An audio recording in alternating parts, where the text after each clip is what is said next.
Oke, pertanyaan dari Faisal Cahya. Apakah Anda menonton Faisal Cahya? Jadi, pertanyaannya bagus. Apakah perlu self-image? Bukan perlu, ini modal kita banget. Self-image itu modal kita. Kan tadi saya bilang bahwa imajinasi adalah kunci pembeda kita, ciri khas kita. Dan yang paling khas dari imajinasi adalah self-image. Kita mencitrakan diri kita. Kita creating our self-image. Kita membangun imaji soal diri kita. Jadi kebayang nggak ketika teman-teman datang ke sebuah toko, katakanlah toko fashion, mau itu toko baju, toko tas, toko sepatu, you are picturing yourself. Kamu tuh lagi ngegambarin diri kamu menggunakan sesuatu. Maka dicari yang paling cocok dengan imaji. Baru nanti ada fitting room, dicocokkan. Oh ini cocok, gua beli. Nomornya pas nggak? Gua beli. Itu proses fitting. Proses self-presentation-nya itu. Tapi di bayangan tuh udah ada self-image-nya. Jadi apakah perlu? Bukan cuman perlu. Memang itu bahan dasar kita. Kalau kita nggak punya self-image, kita nggak tergerak untuk melakukan sesuatu. Gitu ya. Kalau kita nggak punya self-image, kita nggak punya motivasi, kita nggak punya kebutuhan. Kita nggak akan punya keinginan. Gak punya kebutuhan dan keinginan itu sesuatu yang bahaya, teman-teman. Ya. Jadi apakah perlu self-image? Bukan perlu, we need.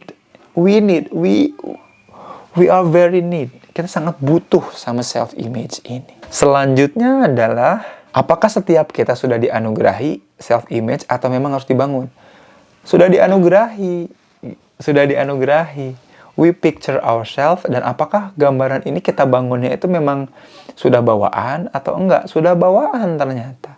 Maka kita bisa bangun, bisakah kita bangun ulang? Bisa banget kita bangun ulang, tapi bukan self-image-nya yang kita bangun ulang, tapi self-presentation-nya, self-skemanya. Jadi self-image ini hasil yang kita bayangkan. Tapi kan belum tentu orang bayangkan. Nah itu ada di interaksi. Nah ini saya sharingkan banget ini di kelas Hey Academy, siapakah aku ya? Soal skema diri. Nah, skema diri ini nanti akan kena ke self-image. Tapi itu nanti ketika kita sudah mulai bisa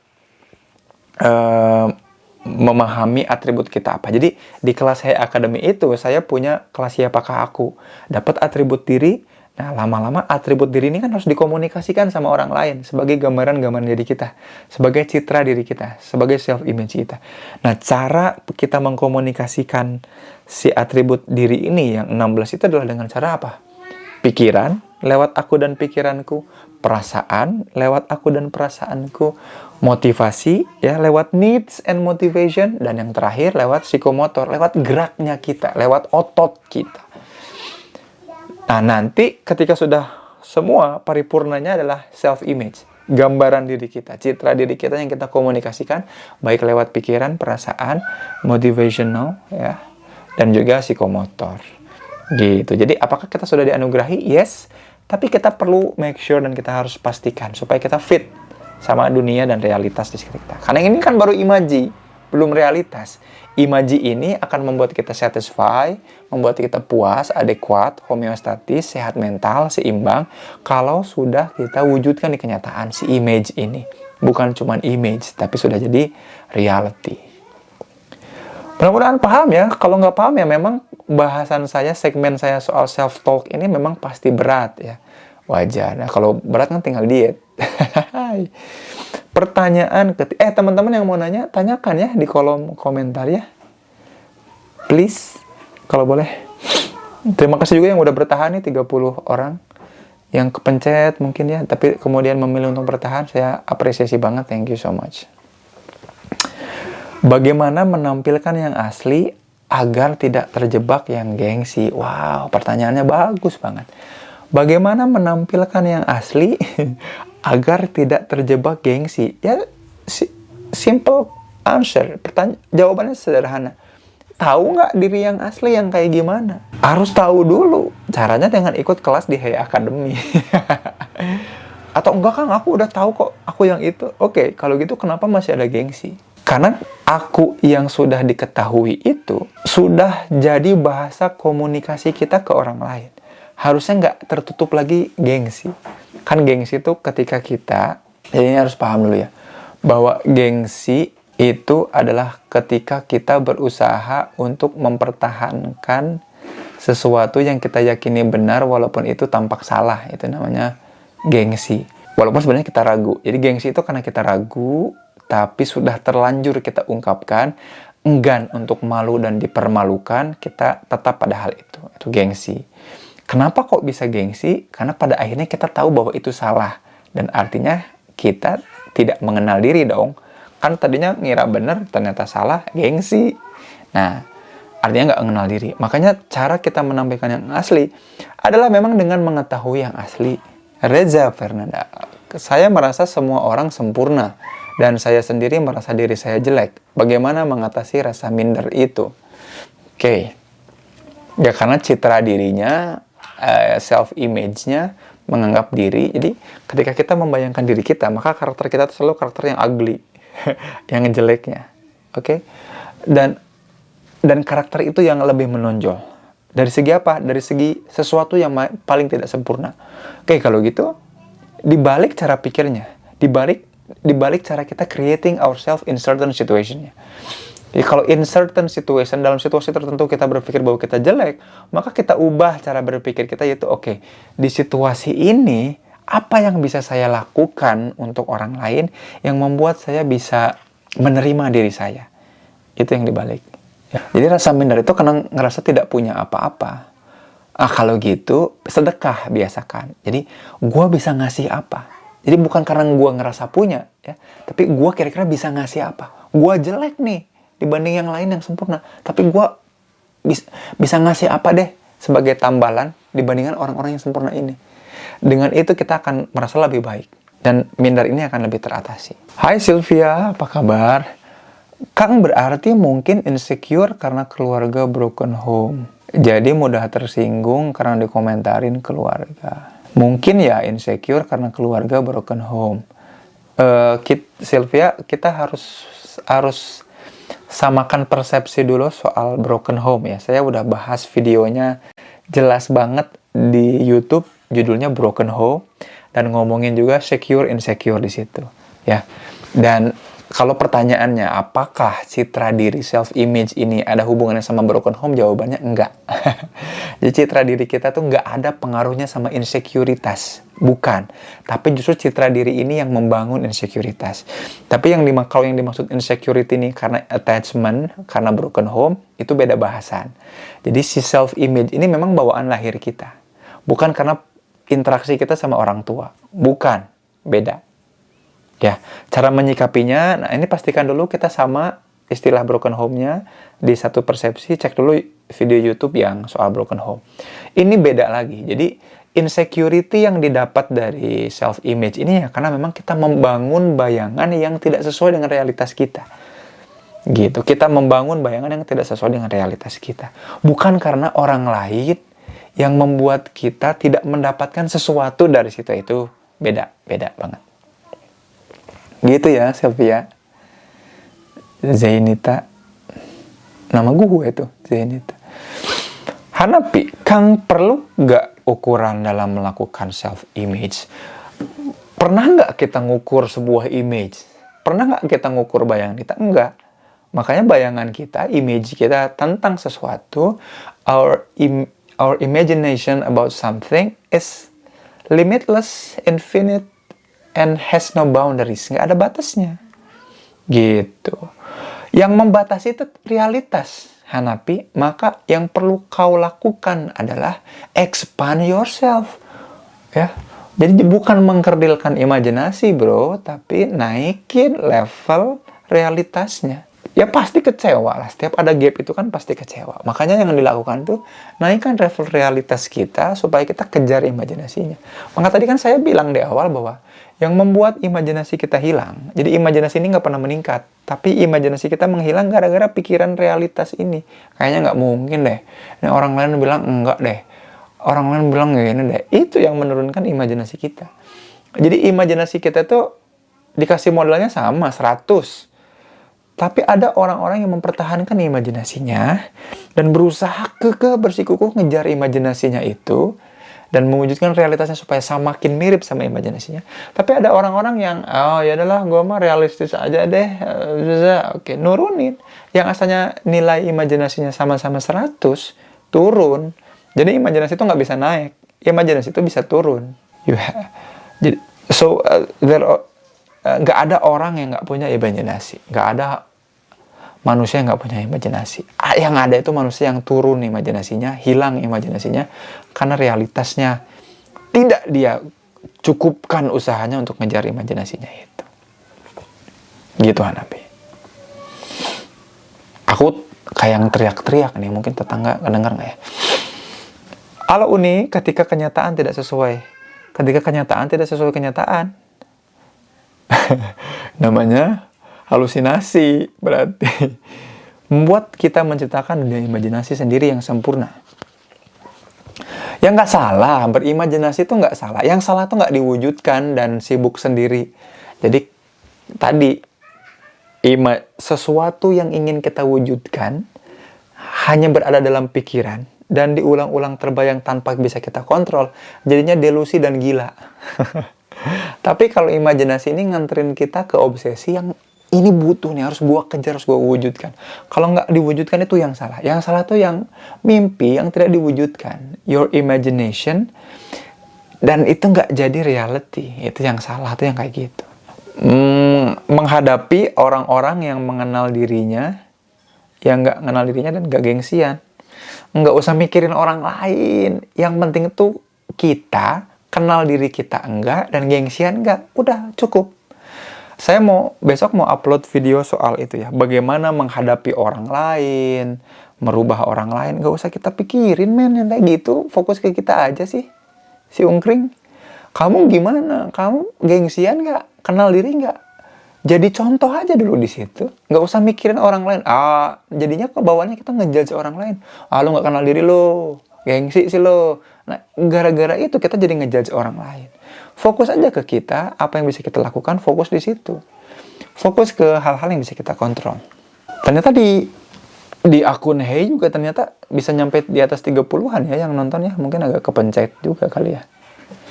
Bagus juga nih. Jangan lupa follow Hey Academy ya dan ikut kelasnya. Bulan Juli ada lagi. Kalau sengaja menurunkan imajinasi, ya itu namanya, ya itu. Ya menjadi dewasa tuh kayak gitu kan kadang-kala. Jangan lupa di akhir apa sih, Mom? Jangan lupa di akhir apa? Oke. Kalau sengaja menurunkan imajinasi supaya gapnya nggak terlalu besar, ya, di akhir jangan lupa umumin apa? Ini, yang resume itu. Oh, bikin resume, terus? Upload di Instagram. Oke, bikin resume, upload di Instagram, dan kalian akan mendapatkan? Beasiswa. Kesempatan untuk ikut belajar mengenal diri ya. Jangan lupa di capture di resume ya teman-teman, resume pertemuan ini nanti teman-teman akan dapat voucher ya atau beasiswa untuk ngikut kelas. Buat teman-teman yang udah jadi alumni mungkin ikut kelas Aku dan Pikiranku, Aku dan Perasaanku, Aku dan Motivasiku, terus renovasi relasi, ada kelasnya di Hey Academy. Oke, kita balik lagi ya, fokus balik lagi ke yang tadi. Oke, kalau sengaja menurunkan imajinasi ya lemah aja diri kita. Kalau saya sih nyebutnya pecundang gitu ya, loser. You are a loser. Tapi boleh nggak Kang? Boleh banget. Serah lu aja. Tapi itu mental pengecut menurut saya. Nyari aman dan biasanya nggak jadi apa-apa, nggak jadi siapa-siapa. Dan lama-lama akan grumpy. Kenapa? Otak itu akan ngajak kita, imajinasinya pasti di level tertinggi. Pasti bawaannya tukang ngeluh dan menyesal. Jadi grumpy, menggerutu, dan regret, nyesel. Itu yang akan sering terjadi. Gitu, Ros. Mending jangan kayak gitu, mending dibalik. Usaha kita yang naikin sampai imajinasi, sampai mentok dan kita bilang, oh ini takdir Allah. Gitu, itu lebih enak daripada kita nurunin. Cara mempertahankan imajinasi, Kang, di saat banyak sekitar yang meremehkan. Cara supaya imajinasi stay at that level adalah dengan mengkomunikasi. Jadi kalau kamu punya imajinasi, komunikasikan. Orang lain nganggap gila, cari orang lain yang nggak nganggap itu gila. Jadi jangan sampai komentar orang lain ketika kita mengkomunikasikan itu membuat imajinasi kita turun. So what you have to do, komunikasi dan cari orang yang bisa, wah itu keren idenya. Ayo kita bikin bareng-bareng, kita wujudkan. Cari yang kayak begitu. Jadi, terus komunikasikan ke lingkungan sekitar kita sampai kita nemu wadah komunitas yang bisa, oke, let's do that. Itu idenya doable banget, bisa dilakukan banget. Yuk, sikat. Itu yang harus dilakukan, Intan. Supaya tetap memetakan imajinasi kita di level ini, kita harus membayangkan, berimajinasi, lalu cari, komunikasikan. Oh, ini malah ngehina nih, ini malah ngebully, ini malah ngerendahin, ini malah mencaci maki. Ini muji dan bilang, oke, I'm with you, kita kerjain ini bareng-bareng, sikat. Ini yang diambil. Imajinasinya jangan diturunin, cari orangnya, cari lingkungan support system, dan cari cara supaya kita bisa mengkomunikasikannya. Itu keren. Ya, itu juga yang ngejawab pertanyaan dari Anwar Mustafa ya. Caranya sama. Supaya idealitas kita tetap tinggi tadi. Buat lebih sederhana bahasanya, bukan imajinasinya. Bahasanya disederhanakan supaya orang mudah untuk mengerti, mudah membeli hal itu, jadikan sesuatu. Saya punya ide filosofi ruang hati, men. Saya jual ide ini ke anak-anak muda, kebeli. Saya punya Hey Academy. Saya jual idenya ke anak-anak muda, ke orang-orang yang mau belajar mengenal dirinya. Jadi Hey Academy. Nggak nurunin idealisme kita. No. Yang kita turunin itu bahasa komunikasinya supaya orang ngerti.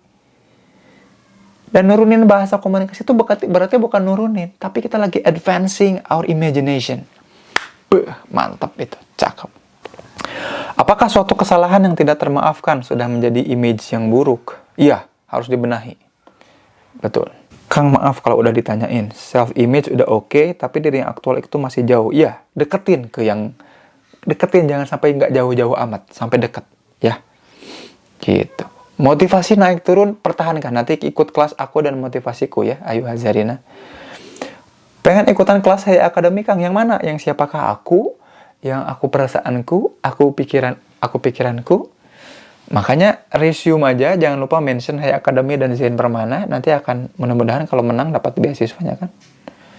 Gitu. Kelas lanjutan siang kan udah ada nanti Juli, aku dan pikiranku. Ayo Uni Adika ikutan ya. Berarti kita memetakan lingkungan yang bisa menerima imajinasi kita. Yes, identify our relation. Ini nanti akan diajarin juga di Hey Academy ya. Merenovasi relasi kita. Jadi jangan sampai imajinasi kita yang turun. Itu tuh fitrah kita. Aduh, kebayang ya ada sesuatu yang gimana ya? Ada sesuatu yang dikasih untuk kita optimalkan, untuk membuat kita lebih berpengaruh, dan itu khas ada dalam diri kita. Terus kita reduksi dia, kita buat dia hilang. Karena realitas. Itu pengecut namanya. Nggak gitu. Makanya kita komunikasikan dengan baik, cari orang-orang yang bisa makan dan nelen ide itu, dan mau jadi support system itu. Sikat, brother and sister. Ya, gitu. Simpan live-nya. Nggak akan disimpan, justru aku mau ini. Justru ini tuh mau di-upload di YouTube nanti, nggak akan di-save live-nya. Inur Mariam. Nur Mariam gitu ya namanya. Sampai kapan imajinasi akan sesuatu harus dipertahankan? Sampai terwujud, man. When you have an imagination, dan imajinasi itu terwujud, itu titiknya. Yang kedua adalah sampai mati. Tahu Walt Disney yang punya Disneyland? Kan dia nggak betul-betul merasakan Disneyland-nya jadi.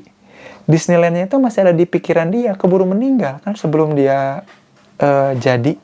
Maka apa yang terjadi di situ tetap jadi imajinasinya, gitu. Hai Mistari. Ya, betul, ikhtiarnya terus sampai mentok, sampai meninggal. Kang, aku mau nanya lagi, boleh banget. Imajinasi udah terwujud. Oke, imajinasi udah terwujud. Imajinasi udah terwujud nih, oke. Terus tiba-tiba di tengah jalan tidak sesuai dengan harapan. Nggak mungkin.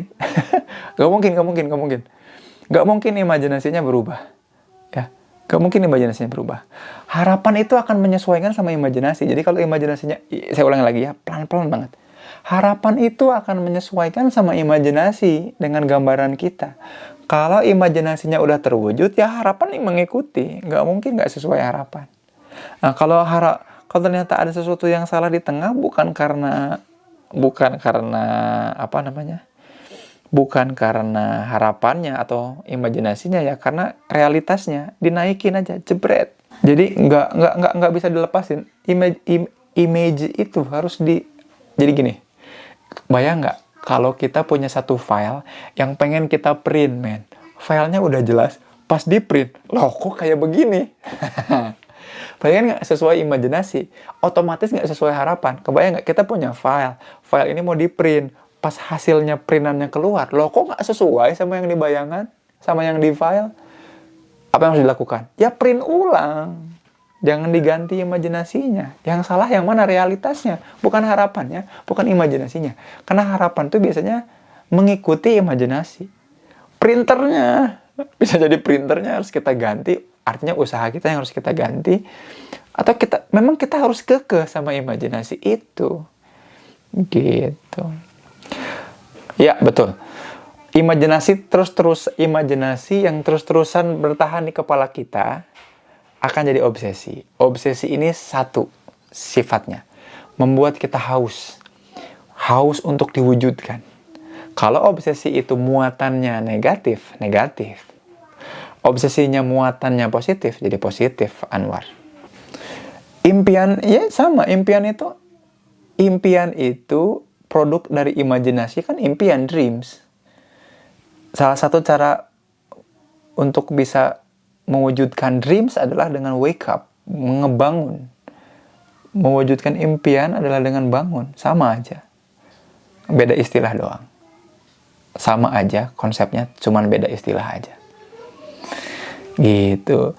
Terima kasih sudah menyimak video ini. Kalau teman-teman suka dengan video ini, jangan lupa like dan subscribe jika teman-teman belum. Dan juga jangan lupa bunyikan tombol loncengnya, klik tombol loncengnya supaya ada notifikasi ke teman-teman ketika saya sharing video baru. Thank you udah support channel YouTube ini yang bahas soal diri, relasi, dan hal-hal seputar psikologi. Sampai jumpa di video selanjutnya. Thank you so much. Assalamualaikum warahmatullahi wabarakatuh.